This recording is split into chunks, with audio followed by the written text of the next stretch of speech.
বটগাছ তো বাবা মা, ছায়াও বাবা মাই হয়, তবে ওয়াইফকেও বলা যায় ছায়া, যেহেতু সবসময় থাকে।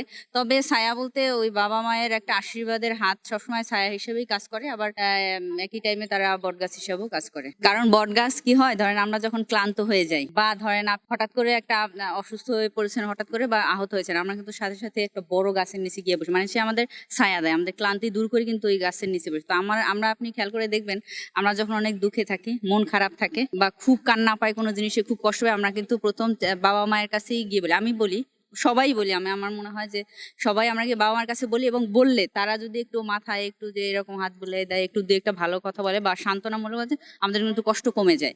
ওই সেন্সে হচ্ছে আমরা বটগাছের ছায়া হিসেবে বাবা মাকেই ধরে থাকি। ভালো হাজবেন্ডের থেকে ভালো শাশুড়ি বেশি পেয়েছি। আমার মনে হয় আমার হাজবেন্ডের থেকে আমার শাশুড়ি ভালো। এরকম আমিও তাকে অনেক ভালোবাসি, আমার মাকে যেরকম ভালোবাসি ওই রকমই। তবে মানুষ বলে যে শাশুড়ি মা, ওই যে মায়ের মতো, মানে এক্স্যাক্টলি তো মা হওয়া পসিবল না, কারণ মা তো একজনই হয়। তো আমি আমার শাশুড়ি বা মা, আমার মনে হয় যে আমি সত্যি কথা বলতে, মানে ওই যে আমার যদি কোনো দুঃখ হয়, কষ্ট হয়, বা কোনো হয়, হাজবেন্ডের কাছ থেকে আমি কোনো কষ্ট, কোনো একটু দুঃখমূলক কথা বলে আমি শাশুড়ির কাছে গিয়েই বলি, বা তার কাছে, মানে বান্ধবীর মতো।